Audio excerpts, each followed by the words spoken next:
Good morning. Welcome to the bunker update on Wednesday, the 15th of April.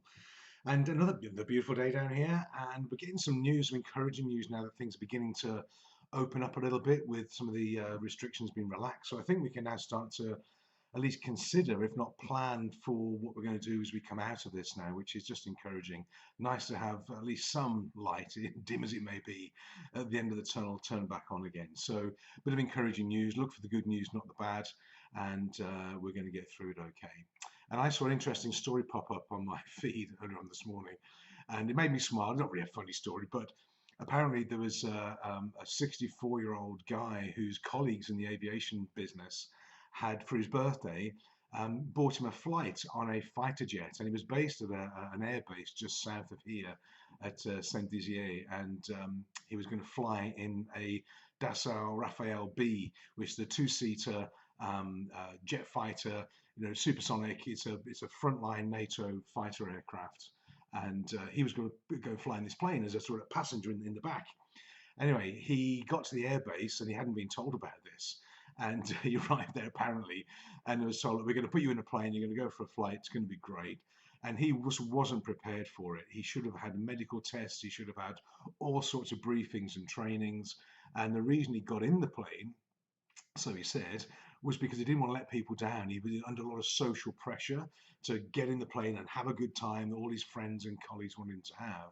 So he got in the plane in the back seat of the cockpit and hadn't been briefed. His helmet wasn't done up properly, and all his safety harnesses hadn't been secured properly, hadn't been trained how to do it properly. So he was very, very nervous, very uncertain, very unsure, went along with it through sort of peer pressure.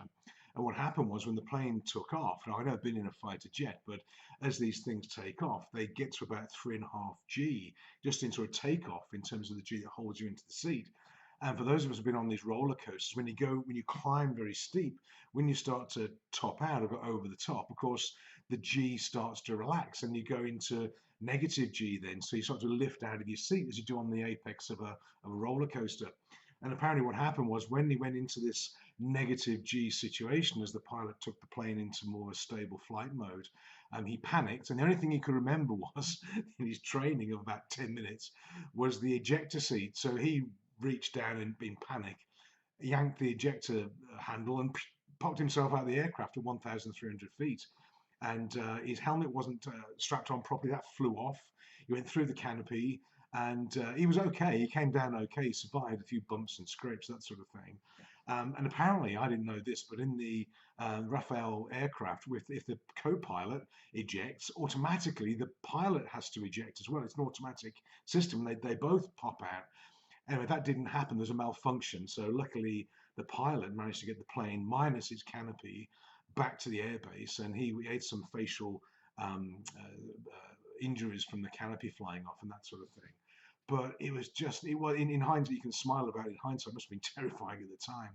But it's one of these things that, when we're in business and when we're living life and doing things, when we're on an even keel, things are going well, everything's fine, we're okay with it. When it gets bumpy and rocky and bouncy and uncertain, people tend to bail out. They just do, whether it's in their own company or their career or relationship. When it gets tough, they bail out. And the reason they bail out, probably too soon, is that they haven't been trained or prepared for it. And I'm seeing a lot of people now that have not been through a business crisis of anything like this. And to be fair, none of us have. This is unique circumstances. But a few of us have been through similar crises before. We know how to deal with it, how to get on with it, how to batten down the hatches. Other people are literally panicking. It's not criticism, it's just they don't know what they're doing. It's first time round for them and they're bailing out literally too soon. So really, with the light being put on the end of the tunnel right now, we can start to look forwards. But when you start to move the business forwards and move your career forwards, you need to have somebody alongside you that can guide you, that knows how to advise in terms of the way you do things, the mindset, the attitude, and the planning for it. So who should you be reaching out to now in terms of if you're in business? Certainly reach out to your accountant. Get hold of your accountant and reach out to them. Have a conversation about liquidity, cash flow, your balance sheet, forecasting. What have you got? How can you trade through this? What do you need to do? Start considering your marketing, your planning for the uplift. How are you going to look after your clients? What's your product, your systems, your service?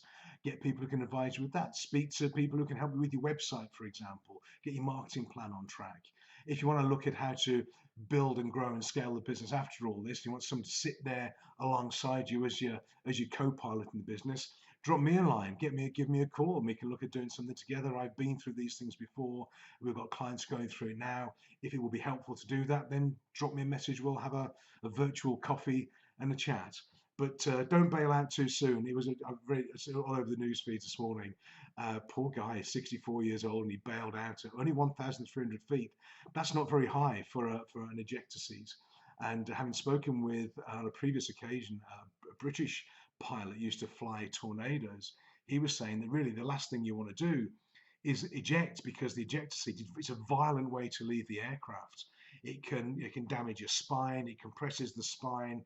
It can do a lot of damage to you just by getting. I mean, obviously, you'd be better doing that than staying with and crashing, but it's not a pretty ride. So bless him, he pulled the thing by mistake. Must have been a bit of a shock, I would have thought, and to the pilot as well. But the reason was he wasn't trained, he wasn't prepared, he wasn't guided through it, and his equipment wasn't in place. So for what you're doing in your business right now, make sure you are prepared, you are trained, you are guided, the equipment's in place, and you're going to be okay, and you don't need to bail out into a field in northern France too soon. So that's a quick sort of update for the day, and I hope you are well. I'll be touching base with you again tomorrow on Thursday. It's a beautiful day here in the Moselle Valley. Speaking with people, very busy, all very good. I hope you guys are okay as well. If you want to have that virtual coffee in the chat, just drop me a message, drop me a line, and we'll put some time in the diary. So be safe, stay away from people, stay home, and hope that was helpful, and I'll speak to you tomorrow. Take care, and bye for now.